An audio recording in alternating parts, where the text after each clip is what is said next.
Bonjour et bienvenue sur le podcast Ma dernière séance de psychanalyse. Chaque épisode est un témoignage brut, sans montage, dans lequel des analysants ou des analystes racontent l'impact de la psychanalyse sur leur vie. Moi, c'est Guillaume. J'ai arrêté mon analyse après 10 ans sur le divan et ce podcast est ma façon de questionner et approfondir mon propre chemin d'analysant. Et pourquoi pas, par un heureux ricochet, vous inspirez, vous, chères auditrices et auditeurs, vous aider à cheminer.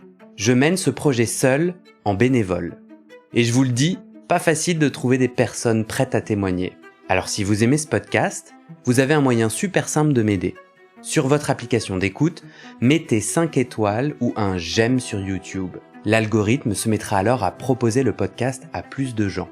Pour être alerté de la sortie de nouveaux épisodes, pensez à cliquer sur s'abonner ou suivre en activant les notifications. Allez, maintenant, place à l'épisode.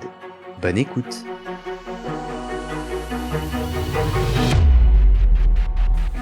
Est-ce que t'es prêt ? Partez. Et comment tu t'appelles ? Je m'appelle Vincent. Est-ce que tu veux, sans parler de psychanalyse ou de notre sujet, te présenter ? Qu'est-ce que tu pourrais dire pour les gens qui écoutent ? Est-ce qu'il y a des éléments clés ? Tu veux dire, et c'est toi qui es libre, ton âge, à quoi tu ressembles physiquement, ce que t'aimes dans la vie ? J'ai 43 ans, je fais 1m71, je suis brun, aux yeux bruns. Et ce que j'aime dans la vie, c'est la montagne, et puis j'ai plusieurs passions, le théâtre, le piano, le bricolage, la lecture, voilà. Est-ce que tu peux me ramener au déclic qui te fait rentrer en psychanalyse ? Le déclic, ça a été vraiment que je me sentais mal, et du coup, et je me sentais quand même assez mal, et je me suis dit, avant de me foutre en l'air, ce que j'aurais réussi si j'avais testé, je me suis dit, je vais quand même aller voir un psychiatre, voilà. Et donc, par des contacts, je suis allé voir quelqu'un qui m'a présenté une autre personne pour faire de la sophrologie. Et du coup, cette personne qui m'a bien aidé à me redescendre d'un étage, à m'écouter, à me relaxer, du coup, était psychanalyste et m'a proposé d'entamer un travail de psychanalyse. Et toi, à ce moment-là, tu sais ce que c'est la psychanalyse ? Tu te renseignes ou... Pas du tout, je sais pas ce que c'est, je me renseigne pas vraiment et je lui demande pas vraiment non plus. T'avais aucun préjugé sur ce que vous alliez faire, ce que c'était la psychanalyse quand elle t'a proposé et que t'as dit oui ? Alors, lui, puisque c'était un homme, du coup, j'avais des préjugés sur tout ce qui était psychiatre, enfin voilà, tout cet univers-là, et donc à partir du moment où j'ouvrais la boîte de Pandore en disant je vais aller voir un psychiatre pour voir s'il peut me sauver avant que je me foute en l'air, j'étais ouvert au reste finalement. Donc voilà. Tu t'es pas posé beaucoup plus de questions et en quoi c'était une psychanalyse à ton avis ? C'est lui qui a mis des mots sur là je vous propose de faire une thérapie analytique ou... Ouais, il m'a très clairement posé ça, et moi je voulais juste être aidé et aller mieux, donc s'il me disait que ça allait m'aider à aller mieux, tu vois, du coup je lui dis oui, quoi. Et donc lui est sophrologue et psychanalyste. Tout à fait. Lui il est sophrologue et psychanalyste, tout à fait. Et donc vous commencez par des séances de sophrologie qui t'aident à redescendre, tu dis, et après il dit, est-ce qu'on fait une thérapie, et tu dis oui. Tu dis, je suis allé chercher de l'aide parce que ça allait mal. Comment ce mal se caractérisait pour toi ? Alors bon, j'étais mal dans ma peau d'une manière générale, et la chose en tout cas qui était la plus insupportable dans le lot et que je conscientisais, c'était que je manipulais les autres pour, notamment ma copine de l'époque, parce que j'étais mal, j'arrivais pas à aller bien, et du coup, j'essayais de faire en sorte pour aller mieux, de rabaisser les autres, enfin de rabaisser, ou tu vois, plus ou moins consciemment, qu'ils se rabaissent, qu'ils soient tristes, parce que du coup, j'étais plus confortable dans mon malheur, quoi. Et ça, de faire ça, quand j'ai réalisé ça, ça m'était totalement insupportable. Je culpabilisais énormément, et du coup, voilà, j'ai senti que j'étais un peu obligé de faire ça, quoi. Tu peux me donner un exemple ? Comment on fait pour manipuler un ou une autre afin qu'il se rabaisse et... On joue les plus tristes qu'on est, on vient faire peser, enfin créer une ambiance pesante, plus ou moins, tu vois, consciemment, inconsciemment, quoi. Mais créer une ambiance plus pesante, etc. Et quand l'autre est mal, tu vois, on se sent mieux, quoi. Comment tu t'es rendu compte que c'était à l'œuvre ? Parce que j'imagine que Ouais, je saurais pas te dire. Je réfléchissais quand même pas mal sur moi. J'avais commencé à lire un peu des bouquins qui m'avaient été indiqués par la psychiatre. Et je saurais pas te dire comment je m'en suis rendu compte, si ce n'est que je réfléchissais, que je voulais comprendre ce qui se passait, parce que c'était insupportable pour moi, j'écrivais aussi un peu. Donc tu t'étais suivi par une psychiatre et en parallèle un sophrologue, puis psychanalyste, c'est ça ? Ouais, en gros. Après, la psychiatre, ça a été assez rapide, hein, mais ouais, au début, pour te remettre un peu d'aplomb. Voilà, quoi. T'es resté combien de temps en analyse ? Ta cure a duré combien de temps ? Bah, du coup, j'ai commencé en 2007 et j'ai terminé en 2013 et je suis allé le revoir une fois en 2014. Donc ta dernière séance, c'est en 2014 ? Ouais, si on peut dire ça comme ça. Ok, ben on verra ça. Tu peux me dire les nœuds principaux, si tu devais en faire juste des titres de chapitres, qu'est-ce que tu as découvert en 6 ans ? Sur quel nœud, défi, enjeu, sujet tu as travaillé ? Il y avait le premier qui était assez inconscient au début, mais qui était vraiment réel et très prégnant, c'était la culpabilité.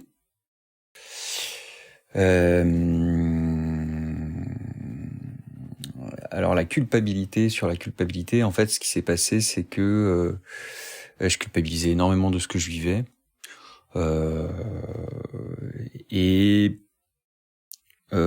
Tu culpabilisais de quoi ? De rendre malheureux ta copine ? C'est quoi ? J'étais coupable de tout, quoi. De tout. C'est-à-dire que dans la culpabilité, on a l'impression d'avoir une forme de toute puissance, inconsciente, hein, mais toute puissance, et donc je vais me comporter d'une manière, et du coup ça va emmerder les autres, et du coup je me sens coupable d'emmerder les autres. À part ta copine, t'emmerdais qui ? Dans ces cas-là, tout le monde, quoi. Enfin, c'est-à-dire que tu regardes tout ce que tu fais, et puis tu peux trouver dans tout ce que tu fais des choses qui sont qui voilà, t'as mal travaillé pour ton boss, j'ai été responsable associatif, donc du coup est-ce que j'ai bien fait ça, machin, est-ce que c'est sûr que enfin voilà, tu peux trouver n'importe quel prétexte pour alimenter ces pensées morbides, quoi. Du coup, en gros, quoi que tu faisais, quoi que tu disais, tu te sentais fautif. Tu pensais avoir mal fait. Assez facilement, ouais. Oui, parce c'était en parallèle d'un besoin de perfection complètement morbide lui aussi. Enfin bref, cadeau. Comment ça se travaille ça en analyse ? En fait, l'idée du podcast, c'est aussi de montrer comment la psychanalyse fonctionne. Du coup, toi, tu dis, bah voilà, j'ai senti vraiment une culpabilité écrasante. Est-ce que la psychanalyse t'a aidé sur ce premier nœud et comment ? Alors, est-ce que c'est la psychanalyse qui m'a aidé ? En tout cas, le cadre m'a aidé. C'est-à-dire qu'en fait, à partir d'un certain... Donc, on se voyait toutes les semaines. À partir d'un certain moment, j'ai commencé à cramer, à vraiment être dans le dur, quoi. Et Je comprends pas. De mal-être? ouais, de mal-être, à cause de cette culpabilité. Et du coup, mon analyste me disait non, mais c'est bien là, on y est là, on arrive dans le dur, machin, etc. Et moi je dis non, là, je suis en train de devenir vraiment dépressif, donc et j'ai arrêté pendant 3 mois, d'accord, contre l'avis de mon psychanalyste. Mais du coup, je faisais après j'ai fait des pauses toutes les années de 2-3 mois. Donc sur ces 6 ans, régulièrement, tu lui disais, là j'arrête pour quelques mois, c'est ça? Ouais, 2-3 mois, ouais. Et quand tu disais je devenais dépressif, c'était quoi tes symptômes? C'était encore plus de pensées de culpabilité ou c'était quoi?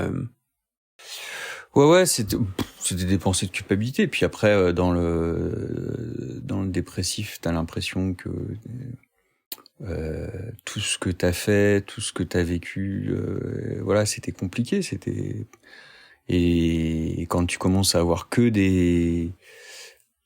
si tu veux, en parlant, je vais aller au bout de ma réflexion. Quand je suis revenu après ces 3 mois-là, j'avais une baisse de ressources qui faisait que je pouvais plus venir toutes les semaines. Et donc, on a été d'accord pour que j'y aille toutes les 2 semaines. Okay. Et ben, à partir de ce moment-là, ça a été beaucoup mieux. Parce que finalement, en disant ce que je disais, qui était difficile à dire, parce que il y a une forme de violence pour moi d'avouer ça, en fait. D'avouer alors qu'en fait, c'était peut-être pas, tu vois, si tragique que ça, loin de là. Mais bon. En tout cas, moi, c'est ce qui se passait pour moi. Et je mettais, en fait, une dizaine de jours à accepter ça. D'accord? Et au bout de 10 jours, je sentais que je remontais et que du coup, j'allais mieux que la séance d'avant. Donc, quand j'étais sur l'année d'avant, où en fait, je revenais chez mon psychanalyste et je reparlais à mon psychanalyste, en fait, je descendais petit à petit, tu vois, parce que j'avais pas bouclé finalement, j'avais pas fait le deuil de ce bout de culpabilité. Parce qu'à chaque fois, souvent, tu venais avec des preuves, avec des expériences de culpabilité qui étaient difficiles à verbaliser, c'est ça? Non, tout était difficile à verbaliser. C'était une culpabilité généralisée, quoi. Et on n'a pas parlé de la culpabilité au début avec lui, mais en fait, c'est ce qui s'est passé de manière inconsciente pour moi, quoi. Et à partir du moment où, en effet, on est passé à 15 jours, en fait, eh ben, ça m'a aidé à traiter, je sais pas, à aller au-delà de cette culpabilité-là, par petits bouts, juste par le fait de la progression de l'analyse, quoi. Du coup, le principe actif là que j'ai l'impression que tu partages sur la psychanalyse, c'est à force de dire, d'avouer, mais en tout cas à force de dire cette culpabilité, petit à petit, elle s'amoindrit, c'est ça? Ou bien lui te proposait des interprétations? Non, pas du tout. Non, c'était à force d'avouer, parce que j'avais l'impression vraiment que c'était ça, quoi. D'avouer ce que je vivais, tu vois, les pensées que j'avais, de voir sans doute mon psychanalyste les écouter ou de pas le voir, en tout cas les écouter, et accepter ça, accueillir ça, en fait, tout simplement. C'est ça qui a été le chemin. Jamais on n'a parlé de la culpabilité en tant que telle, tu vois, à gérer, ou en tout cas c'est pas ça. Si on a pu en parler quelques fois, c'est pas ça qui m'a permis d'aller au-delà. Ça a été vraiment un chemin sur plusieurs années, et encore aujourd'hui, des fois, tu vois, j'ai des petits mécanismes. Bon, voilà. Hein. Mais en tout cas, donc c'est juste la répétition, le fait d'avoir un espace, ouais. Et que quelqu'un, en fait, c'est de passer de je suis tout seul avec mes lourdes pensées à au moins il y a une personne, tu l'as fait sortir de toi et c'est ça que ça amoindrit, non? Non, il y a une personne en qui je fais confiance et qui me démontre qu'en fait c'est pas si grave que ça et que j'ai pas à m'en sentir coupable. Et puis il y a le fait de prendre le temps que la conscience, que, je sais pas, mon cerveau fasse le deuil, tu vois, de ces bouts-là, quoi. Parce qu'en effet, quand c'était trop près, tu vois, je m'enfonçais, quoi, clairement. Mais on parle de quoi, concrètement? Toi, ce que tu dis parles là, c'est tu venais en séance, tu disais bah voilà, hier au boulot, j'ai fait ça, je me sens coupable, j'avoue, j'ai cette pensée de culpabilité, et en la disant, tu disais mais non, en fait, j'ai fait un bon boulot, ou Non, de quoi on parle concrètement? C'était quoi que t'as amené semaine après semaine concrètement? Ton histoire avec ta copine que tu rendais malheureux? Par exemple, ouais, par exemple. Ou d'autres choses, des comportements que j'avais, ou des pensées, tu vois. Quand t'as des pensées qui sont quand même pas, je sais pas enviables, ou tu vois, qui sont un peu morbides, ou qui sont un peu violentes, tu vois, à l'encontre d'autres personnes, ou des rêves, par exemple, tu vois, quand t'es pas initié, etc. Tu peux me donner un exemple?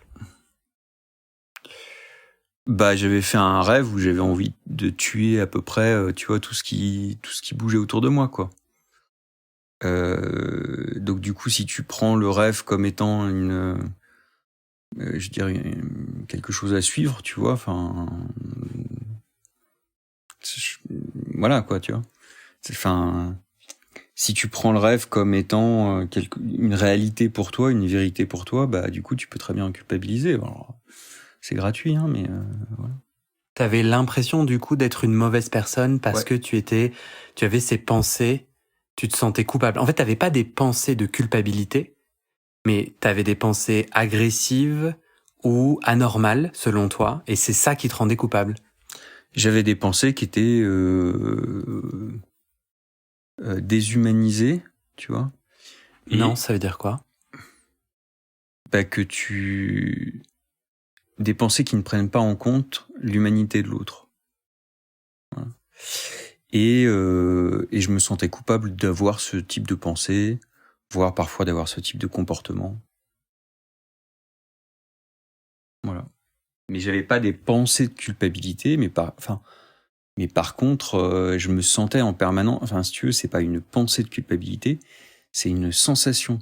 Moi, il y a beaucoup de choses qui passent par les émotions. Moi, quand tu me dis, dites-moi concrètement ça, ben, je me souviens plus de l'émotion que de ce qui s'est passé concrètement, tu vois. Et du coup, là, c'est vraiment, tu vois, l'émotion. Mmh. Et sur ce nœud-là, ton psychanalyste, il te disait des choses? Tu te souviens de mots concrets, de mots que ton analyste a posés ou pour t'aider sur ce nœud-là? Je crois pas.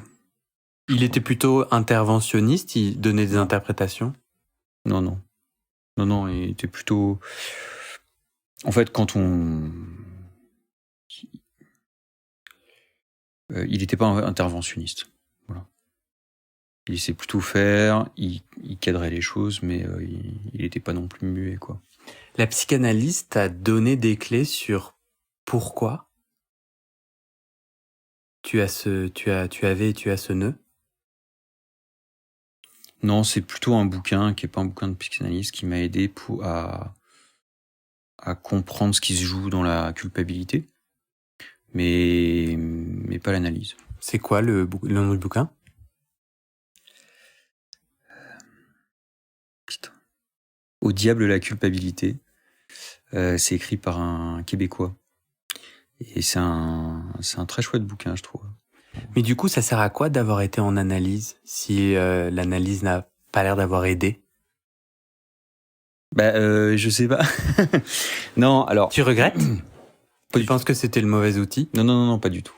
Alors dans les nœuds, il y avait en fait dans l'accompagnement dont j'avais besoin, je pense, de références aussi. C'est quoi l'amour, c'est quoi la vie, parce que j'avais pas forcément eu de bonnes références dans ma jeunesse, voire j'avais eu parfois des références particulièrement négatives, enfin particulièrement abjectes. Tu parles de quoi? Si on est un peu plus concret, tu parles de quoi là? De tes parents, de... Oui, d'un de mes deux parents, et par exemple, tu vois, quand tu peux manipuler les autres, ça veut dire que t'as appris aussi, tu vois, à manipuler les autres, quoi. Concrètement, tu veux me dire 2 mots sur comment t'as grandi? C'était quoi la situation? J'étais en... A priori, j'étais un garçon ou un être humain particulièrement sensible. Et en face, j'avais des parents qui étaient rassurés par le fait que que je corresponde à certains schémas, tu vois, et à certains comportements, et qui n'étaient pas du tout les comportements ou les schémas dont j'avais besoin. Lesquels? Tu parles de quoi? La masculinité?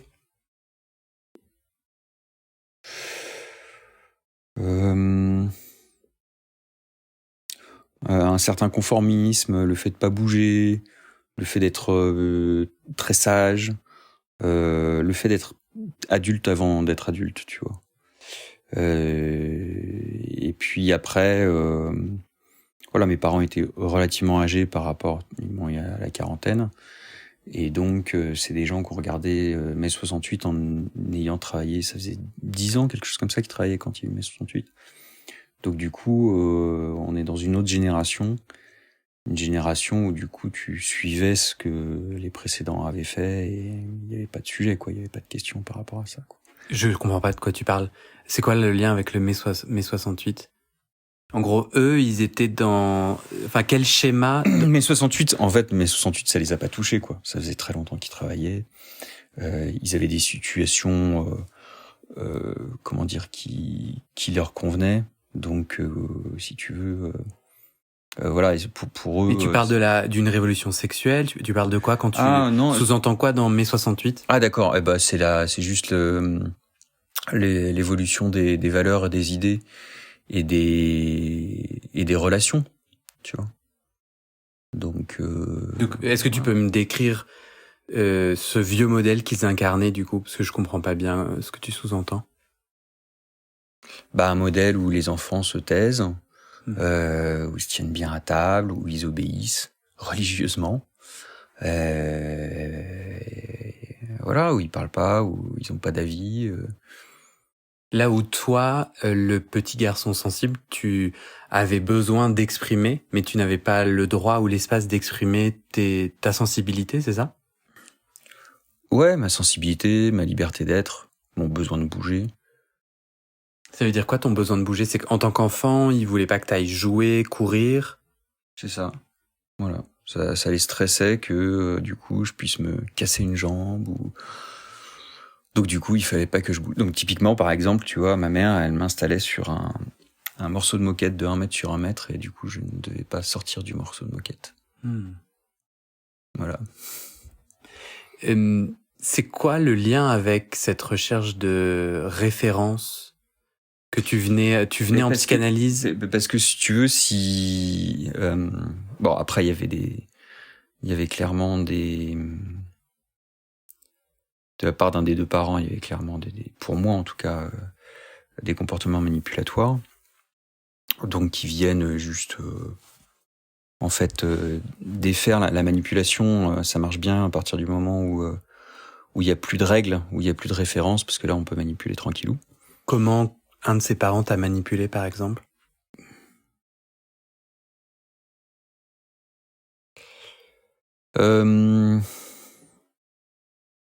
Par exemple, un jour, il y en a un qui a dit à l'autre mais moi je voulais pas de gosses, c'est toi qui voulais des gosses, machin. Donc devant toi? Ils s'engueulaient devant nous, avec ma sœur. Et donc j'ai été choqué d'entendre ça. Donc, je lui pose la question derrière, tu vois, 2-3 heures après et tout. Il me dit ah non, bon, je suis content d'avoir des enfants, etc. C'est pas le sujet, ça n'a rien à voir. C'est juste que à une époque, on a eu ces discussions-là et voilà. Et en fait, il y a plein de... Alors, il y a des moments comme ça, et puis il y a des manipulations qui sont beaucoup plus sournoises. J'aurais du mal à t'expliquer, mais desquelles, si tu veux, je ressortais avec un vrai mal à l'aise, quoi, tu vois. Et donc, potentiellement, quand t'inscris le mal à l'aise sur le terme, si tu veux, tu sais même plus quand est-ce que le moment à l'aise est réel ou pas. Et l'un des trucs qui m'avait le plus choqué, tu vois, quand j'étais petit, j'avais 8 ans, j'étais chez des amis. Enfin, j'étais chez un ami, Pierre. Et on jouait à je sais plus quoi dans sa chambre. Et puis sa mère débarque dans sa chambre. Et je dois avoir une réaction, du coup, qui est un peu spéciale, quoi. Et là, la réaction de la mère a été bienveillante, tu vois. Alors je sais plus si c'était super bienveillant ou un peu bienveillant, mais je me souviens d'avoir été complètement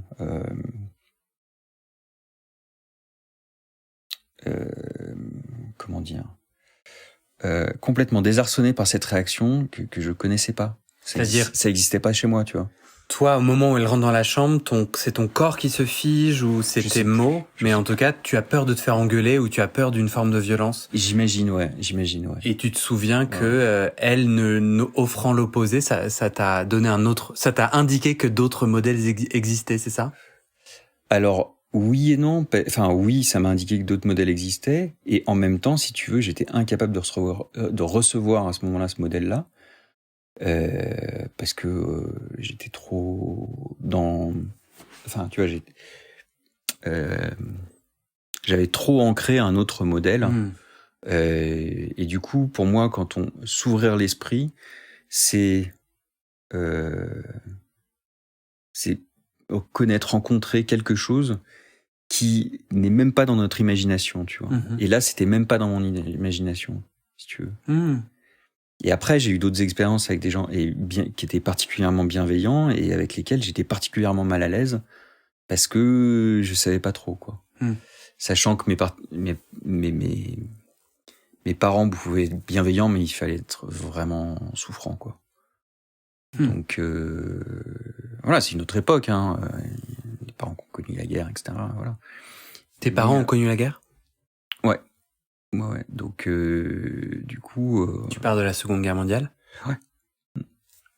Et ça, vous en parliez de l'impact? Et toi, tu penses que ça a beaucoup impacté leur...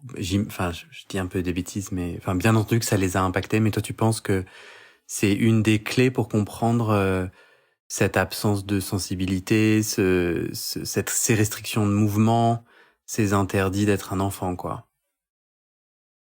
Alors non, j'aurais pas dit ça comme ça, mais ça participait à leur état d'esprit, je dirais, à valider en fait leur état d'esprit sur certaines choses, parce que le pire pouvait arriver, quoi, tu vois. Dans cette recherche de référence, la psychanalyse t'a aidé ou pas, du coup? Toi, tu venais avec cette demande? En fait, j'ai réalisé plus tard que j'avais cette demande, et que le psychanalyste, donc après la psychanalyse, et que le psychanalyste en fait voulait absolument pas m'offrir de référence pour pas intervenir dans l'analyse, quoi.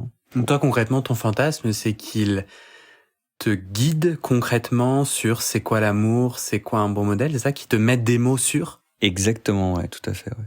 Tel un coach? Alors moi, ou un guide spirituel dans le coaching, puisque c'est l'une de mes professions, en tout cas, c'est pas du tout ma manière d'accompagner. Mais tu n'offres pas à ceux qui te demandent de l'aide que tu as demandé à ton analyste. Donc ça veut dire qu'il a eu raison de pas te donner ses références, non? T'en penses quoi, toi? Ah ouais, non, mais je dis pas qu'il a eu tort, hein. Voilà, c'est pas le sujet. Je pense que je me suis fourvoyé au début parce que je savais pas ce que c'était d'analyse et je me suis pas renseigné sur le sujet. Donc là, je me suis clairement fourvoyé. Et puis lui, il était dans son rôle et je pense que je voulais pas l'écouter, quoi. Je voulais pas l'entendre. Ok. Et je pensais qu'à un moment donné, quand même, par gentillesse, il allait, tu vois, me donner ça, mais non. Tu répétais séance après séance ou régulièrement tes demandes verbalement, et lui il répondait quoi quand tu lui demandais cette guidance? Il m'expliquait que c'était pas comme ça qu'il travaillait. Voilà, il m'expliquait que c'était pas comme ça qu'il travaillait, quoi. Et du coup, je pouvais continuer comme ça, tu vois. Parce que du coup, toi, sur ce nœud des références, la psychanalyse ne t'a pas aidé. Le fait qu'il réponde non, ça ne t'a pas aidé. Non, ça m'a pas aidé. Et puis alors, pour le coup, après avoir un peu été sur d'autres formes de thérapie, avoir lu, etc.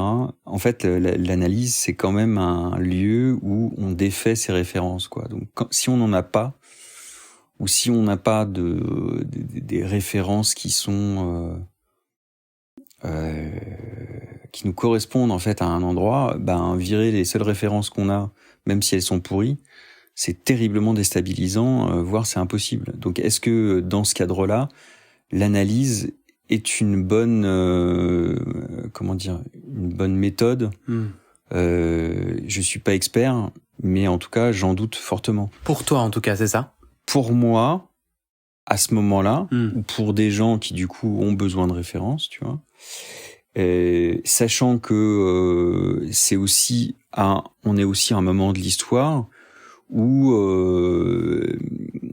d'ailleurs beaucoup de populations, beaucoup de gens demandent tu vois, plus de normes, plus de valeurs, etc. Alors qu'il y en avait sans doute plus, tu vois, à l'époque de Freud, il y avait sans doute plus de valeurs collectives, de normes collectives, qui faisaient que naturellement, quand on c'est une interprétation, hein, mais quand on se déshabillait de ses propres normes et de ses propres références, on devait quand même rester sur un socle qui devait être assez solide. Tu peux juste, pour m'assurer qu'on parle de la même chose, tu peux juste me citer quelques normes ou références. On parle quoi là? On parle de, ça veut dire quoi faire famille? Ça veut dire quoi l'amour? Ouais, tout à fait. C'était, c'est quoi une famille? C'est quoi un couple? Quel le rapport au travail, le rapport aux hiérarchies et aux différentes positions sociales. Voilà, ce qui fait qu'on est des êtres humains, quoi. Toi, aujourd'hui, alors c'est une question, en fait c'est plus une opinion, donc je vais plus dire une opinion que poser une question pourrie. Est-ce qu'on est d'accord que t'as pas du tout envie que quelqu'un d'autre te donne ses références et ses normes? Parce que là, moi, il m'apparaît très fortement, parce que j'ai une personnalité comme ça, que alors moi, je trouve ça très dur. Je me reconnais complètement dans ton histoire. J'ai tellement eu envie que mon analyste me sauve, me donne des réponses. J'ai trouvé que nombreux de ces silences étaient extrêmement vertigineux. Il était là, juste à côté de la falaise, mais je pense que je lui demandais un bout de corde en plus ou quelque chose, et le fait qu'il ne le donne pas était vertigineux. Mais qu'est-ce que ça m'a sauvé? Parce qu'en fait, sinon, je me serais tapé les normes et les références d'un monsieur qui n'est pas moi. Toi, t'en penses quoi aujourd'hui? Alors, je comprends ton propos complètement, mais moi, ce qui m'intéressait, c'était de me positionner par rapport à des références, moins que de boire les références de quelqu'un d'autre, quoi. Et la thérapeute suivante, c'était une mère juive, tu vois, pour le coup. C'est quoi ton sous-entendu sur les mères juives? Mon sous-entendu, c'est que il y a une clarté, tu vois, des valeurs, il y a une clarté potentielle, parce que c'est dans leur culture, tu vois. En tout cas, de ce que je vois de l'extérieur, puisque moi-même, je crois pas. En tout cas, je suis pas. Je me considère pas dans cette religion, quoi. Mais donc, si tu veux, c'était plutôt pour avoir les références de quelqu'un que ouais, il y avait une forme d'admiration que j'avais pour lui, qui me permettait de me dire est-ce que ça me correspond ou pas, tu vois, est-ce que machin, et moi où j'en suis par rapport à ça. Là, j'avais rien pour jalonner quoi que ce soit. Donc du coup, il y a un vide un peu intersidéral. Alors toi, quand tu parles des moments de silence, j'ai pu parler d'angoisse avec lui, tu vois. Et je crois qu'il y a une chose qui a été fondamentale, c'est qu'un jour, il m'a dit, mais Vincent, c'est normal d'avoir ces angoisses-là, quoi, tu vois. Et ça, je crois que ça m'a beaucoup aidé à aller au-delà. Enfin, tu vois, à accueillir, à accepter l'angoisse existentielle, quoi. Toi, du coup, pourquoi rester 6 ans en analyse si ta demande est sans cesse rejetée? Parce que c'est sympa de payer des vacances à son psychanalyste. Non, mais c'est tout simplement par résistance, quoi. Donc après, je serais pas capable de nommer les résistances, etc., qui correspondent, mais en tout cas, enfin, tu vois, mais en tout cas, c'est clair que si je suis dans le déni parce que j'écoute pas ce qu'il me dit, enfin, tu vois, il y a une forme de résistance, voilà. Bon, alors il y a un mécanisme de défense psychologique qui s'appelle le déni qui se joue, il y en a peut-être d'autres, mais Donc toi, ce que tu me réponds, c'est que je me suis pas rendu compte qu'il disait non. exactement. Et tu venais frais à chaque séance. Tiens, aujourd'hui, il va me guider. Tu lui reposes la question et Alors tu non. repars. Alors non, toi, non, c'est pas ça. C'est juste, non, je l'oubliais. C'est-à-dire que, si tu veux, j'acceptais sans doute pas d'entendre ça, et du coup, j'avais envie d'entendre autre chose, et je venais pas consciemment en séance en me disant, allez, je vais me reprendre un gadin. Alors, allez, encore un petit coup de frustration, etc. Pas du tout. Et donc voilà, et ce qui sera intéressant, c'est d'en parler par rapport à la dernière séance, justement. Voir ce qui peut se passer avec une autre thérapeute que j'avais rencontrée. Tu veux raconter, du coup, ta dernière séance? Alors, le fait est, c'est que on a clos en 2013 parce que je suis parti dans une autre région. Et que du coup, à un moment donné, je me suis dit, bon, voilà, je pars de Paris, donc je fais une pause, etc. Et dans cette autre région, j'ai fait un burn-out.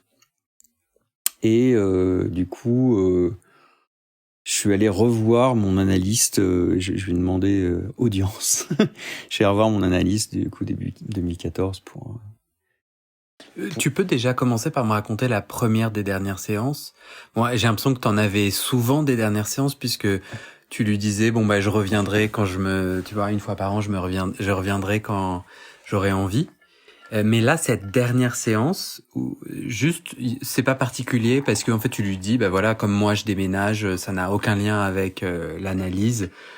Au revoir. Ou tu te souviens de cette dernière séance avant ton déménagement?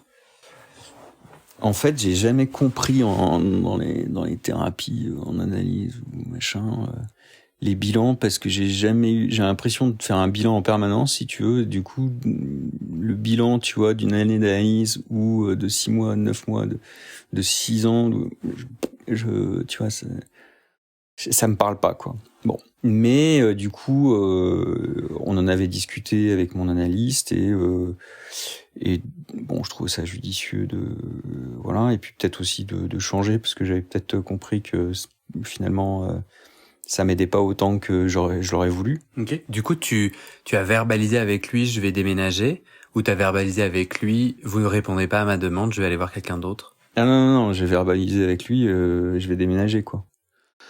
Mais c'était pas totalement la vraie raison de l'arrêt de l'analyse. C'est ce que tu viens de dire, hein.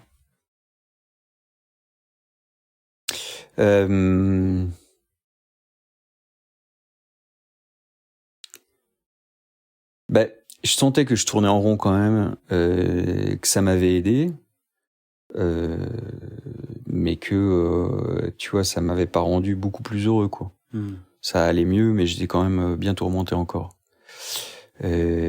Ça avait allégé tout le nœud autour de la culpabilité. Ouais, ça c'est clair. Ouais. Et ça, là-dessus, d'ailleurs, avant que tu racontes la dernière séance, je pense que j'ai quand même envie de te demander, sur ce premier nœud, c'est, je sais que je l'ai déjà dit, mais je veux m'assurer avec toi, c'est vraiment simplement, pas d'interprétation de son côté, pas de message particulier, c'est un espace toutes les semaines ou toutes les 2 semaines pour dire l'indicible, et qui petit à petit s'apaise. Tout s'est fait sur le processus, et rien s'est fait dans le conscient, je dirais. Enfin, tu vois, dans l'échange, quoi. Enfin, tout s'est fait sur le processus, mais pas sur l'échange, quoi. Ça veut dire quoi? Je comprends pas. Ça a infusé dans ton inconscient sans que tu t'en rendes compte vraiment, c'est ça? Ouais, voilà, Ouais. plus ou moins, parce qu'à des moments, du coup, tu prends conscience d'eux, tu vois, mais tu sais plus à quel moment exactement. Enfin, voilà. Tu prends conscience de quoi? Je comprends pas. J'arrête pas de dire je comprends pas. Je comprends rien. Mais peut-être suis-je confus, n'est-ce pas? Non, pas du tout. Non, justement, c'est plus un tic de langage pour t'inviter à creuser, mais sinon, ce que tu dis est très compréhensible. Mais là, tu viens de sous-entendre que tu t'es rendu compte que tu as eu des déclics pendant tes 6 ans, que tu te rendais compte de choses hors séance, que ce processus t'a aidé à te faire rendre compte de choses. Tu t'es rendu compte de quoi? Bah, c'est ce que je t'expliquais, tu vois, par rapport à la culpabilité, bah, tu vois, on change de cycle, enfin, de manière de faire l'analyse avec un rendez-vous toutes les 2 semaines, et finalement, ça m'aide beaucoup plus. Enfin, ça m'aide, alors qu'avant, j'avais plutôt l'impression que ça me plombait, quoi, tu vois. Et ça, c'est le processus, en fait, c'est le cadre dans lequel qu'on utilise, et c'est pas du tout, tu vois, les échanges finalement qu'on a avec l'analyste. À ce moment-là. C'est ça ce que j'appelle le processus. Ça marche. Du coup, si tu m'amènes à la dernière séance, donc tu fais un burn-out, tu pars, tu déménages, tu fais un burn-out. En 2013, donc on termine, machin, etc. Je le remercie parce que c'est vrai qu'il m'a beaucoup aidé et soutenu dans le... Voilà. En même temps, il y avait une partie de moi, tu vois, qui était frustrée parce que j'étais pas... super heureux, enfin tu vois, j'étais pas voilà. Tu l'as dit, donc je pars, je fais mon burn-out à Amiens, je reviens du coup quand tu as dit tu lui demandes séance. ouais. Audience, je dis. Audience, tu as raison. Le fait du roi, tu sais. Ouais. Alors comment ça s'est passé cette audience? Ben en fait, je suis arrivé, je lui ai expliqué dans la situation dans laquelle j'étais, tu vois, compliquée, etc. Et là, il m'a clairement dit, moi, je peux rien pour vous. Il a utilisé ces mots? Ouais. Je peux rien pour vous. Et je pense que c'est l'un des moments qui m'a le plus aidé finalement, parce que cela me parlait. Alors que quand il me disait c'est pas ma manière d'accompagner, je le comprenais pas. Et ce fait-là, et si je peux rebondir avec une autre thérapie, où ma thérapeute m'a dit mais je me sens impuissante à vous aider là, Vincent. Du coup, je trouve ça extrêmement puissant justement parce que on vient dire à l'autre combien il n'y a que l'autre qui est responsable de ce qui se passe pour lui. Et du coup, moi, en accompagnement, je peux l'utiliser. Parce que toi-même, tu es coach. Voilà, moi-même, je suis coach et du coup, bon, bref, je vais pas raconter, mais en tout cas, moi-même, j'accompagne et du coup, dans les moments où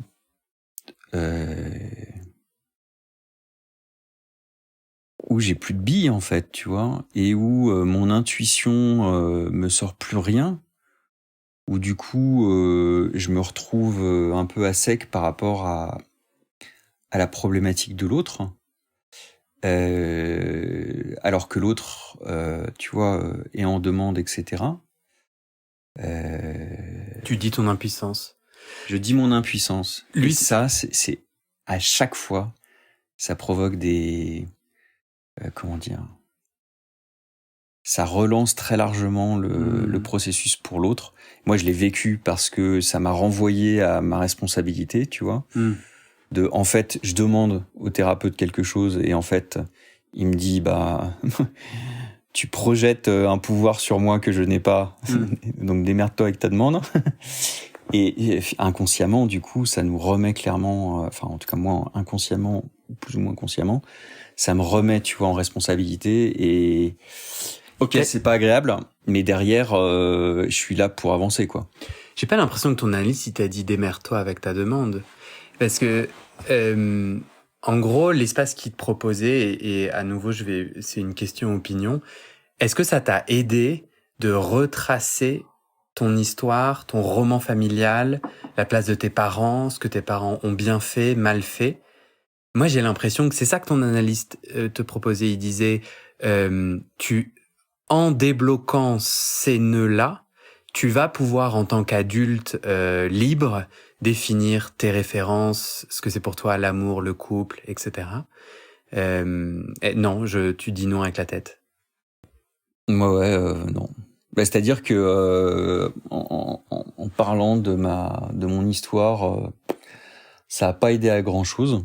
Le moment où tu me dis Seconde Guerre mondiale, ça a dû avoir un impact. Le moment où tu remets tes parents... mais tu sais pas quel impact, parce que tes parents ils parlent pas, donc du coup...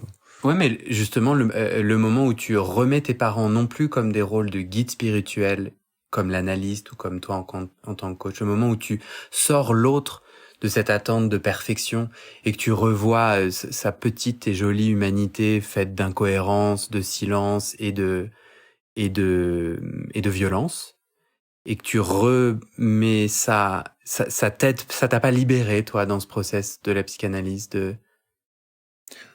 Non, ça m'a pas libéré. Moi, ça m'a libéré, je pense que c'est ça l'opinion que je donne. Moi, ça m'a pas libéré, et je pense que ça m'a pas libéré parce que la nature ayant horreur du vide,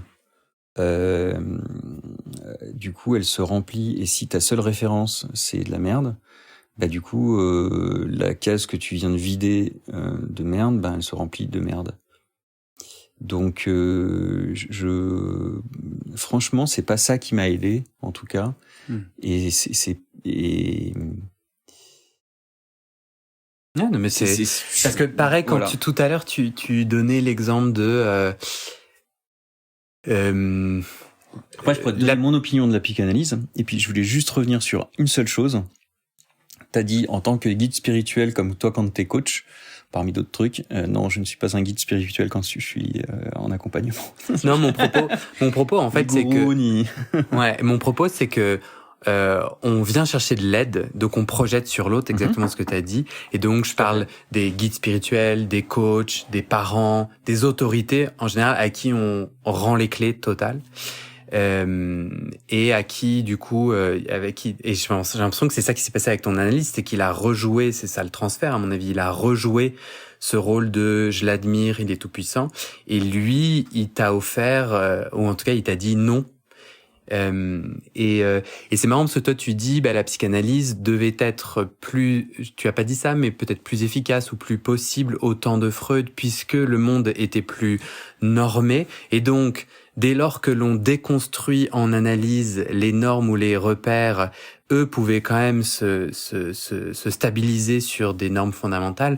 Moi je suis pas d'accord du tout, puisque quel que soit le temps et l'époque, la psychanalyse vient te faire détricoter la norme, et le vertige de voir que la norme est un truc complètement construit, le couple, l'amour, le sexe, l'argent, le travail, et que c'est du coup pas un mensonge, mais c'est fait de briques et de brocs, et puis c'est très...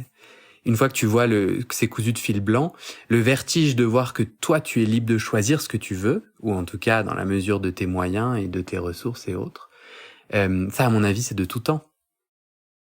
Ouais, mais toi, tu es libre de choisir ce que tu veux. C'est quand même une référence, et c'est quand même une norme à laquelle tu t'attaches aussi. Et donc, ça veut dire que quand tu dis ça, tu te poses, en tout cas pour moi, tu te poses déjà sur une référence qui est claire pour toi, sur une norme qui est claire pour toi, même si c'est une norme de liberté ou une référence de liberté. C'était une interprétation, je sais pas, il y a rien de scientifique dans ce que je dis, c'est vraiment une opinion, donc je sais pas si c'est à suivre. J'ai pu en discuter avec d'autres, j'ai pu lire des choses là-dessus, enfin qui viennent comment dire, qui viennent dire ça aussi. Et moi ce que je dis juste, c'est est-ce que l'analyse est judicieuse quand nous personnellement on a comment dire, on n'a pas de références, ou des références qui sont vraiment pourries. Voilà, c'est ça ma question. Après, par rapport à l'analyse, moi, par rapport à ce que j'ai dit, voilà, ça m'a aidé, et ça m'a aussi beaucoup aidé à réfléchir sur moi, à avoir une réflexivité qui est top et qui aussi m'aide dans mon métier aujourd'hui.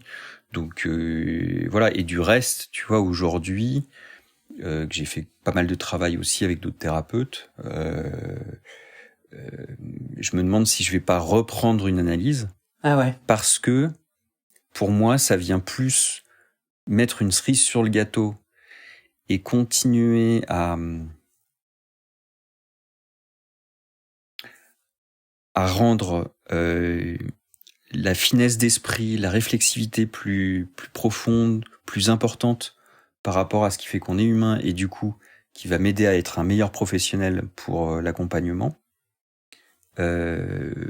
Aujourd'hui, alors que l'analyse, à part pour certaines personnes avec une personnalité particulière, je la conseille à personne, quoi, pour aller mieux rapidement. Voilà. Et par contre, c'est un super outil. Mais moi, à cette époque-là, voilà, et puis je me suis fourvoyé en posant pas de questions, tu vois, parce que il m'aurait dit c'est ça l'analyse. J'aurais peut-être dit ouais, je vais peut-être voir ailleurs pour cette partie-là. Et du coup, t'as fait comment pour aller chercher ces références ?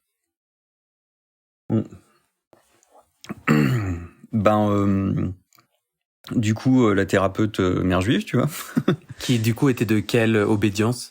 Elle était plutôt... Alors, c'était une psychothérapeute. Enfin, on dit une praticienne en thérapie. Ouais.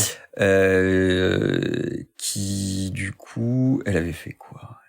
Bon, en tout cas, une thérapeute. Et elle, du coup, elle était plus sur de la thérapie, tu vois, sur des choses courtes. Ok. Et du coup, elle répondait à tes questions. Donc, tu lui disais, est-ce que cette relation amoureuse avec cette personne, est-ce que vous en pensez quoi ? Enfin, du coup, comment un thérapeute t'a amené tu peux me donner un exemple concret de comment elle t'a aidé à créer ces références ?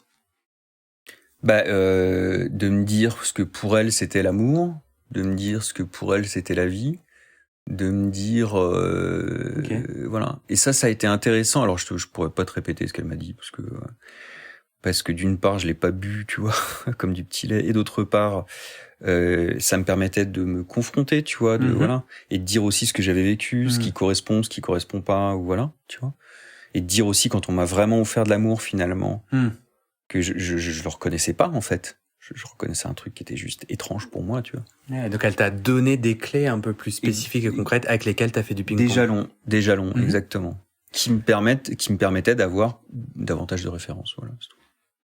Tu disais, et ça va être ma dernière question, tu disais que tu serais plutôt ouvert à l'idée de reprendre une tranche, de reprendre une analyse. Oui. T'as quel nœud en tête que t'aimerais aller travailler? Est-ce que là, t'as envie de partager ton intention? Si jamais tu reprenais une analyse, ça serait pourquoi? Pour faire quoi? Alors, là, en ce moment, en tout cas, j'ai pas envie, tu vois, particulièrement, mais je me dis que quand je vais avoir fini le reste, tu vois, des thérapies, des trucs, etc., j'ai envie d'avoir un espèce de, tu vois, d'entretien de plus on creuse profond, enfin, plus on creuse longtemps, plus on creuse profond, et plus finalement, on vient à travers nous-mêmes sonder l'âme humaine, entre guillemets, tu vois. Et c'est ça qui m'intéresse en tant que professionnel. Parce que j'avoue qu'en tant que personne... T'as réglé tous tes sujets. Je dis pas que j'ai réglé tous mes sujets, mais en tout cas... je dois fouetter d'autres chats en ce moment, etc. Et ce qui m'intéresserait plus, là, tu vois, en ce moment... Ah non, là, Très bien. Il faut que tu traduises. C'est-à-dire quoi, tu dois fouetter d'autres chats?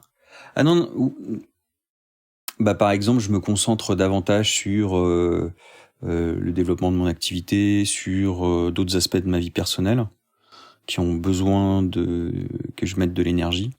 Et je peux pas mettre de l'énergie partout. Et travailler sur soi, ça demande... Mais c'est quoi les autres domaines de ta vie personnelle qui ne concernent pas ton intime?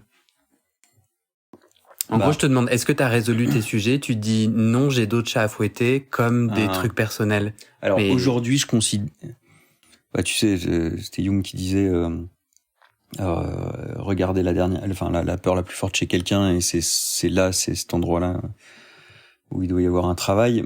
Moi, là, aujourd'hui, si tu veux, j'ai plus l'impression d'avoir besoin de travailler quelque chose absolument, même si je vois que des fois, je suis pas... Voilà, mais en tout cas, j'arrive à gérer. Ou j'ai la prétention de dire que j'arrive à gérer. Bonjour l'humilité. Et j'ai besoin, tu vois, de mettre, du coup, aussi de l'énergie, tu vois, sur d'autres aspects. Et de profiter de tout ce que j'ai fait depuis 15 ans, tu vois, pour en fait les mettre de manière chouette dans ma relation avec mon ami actuellement, dans où m'installer, dans le développement de mon activité et l'aide du coup d'autres personnes et d'autres groupes, etc. Ok. C'est la fin de notre échange. Est-ce que tu veux le mot de la fin? Est-ce qu'il y a un truc comme ça qui te vient que tu aimerais ajouter en conclusion? Bah, merci de nos échanges, mon cher Guillaume. Tout simplement. Ben, merci à toi. Merci. Cool. On va s'arrêter là pour aujourd'hui, comme aurait dit mon analyste. Si vous avez aimé ce podcast, vous pourriez aimer mes autres podcasts sur la sexualité. Je vous laisse les découvrir en cliquant sur le lien que vous trouverez dans le descriptif de cet épisode. Si vous avez des questions, des idées, des remarques ou l'envie de témoigner, mon email c'est guillaumefedepodcast, tout attaché, @gmail.com. À très vite pour le prochain épisode.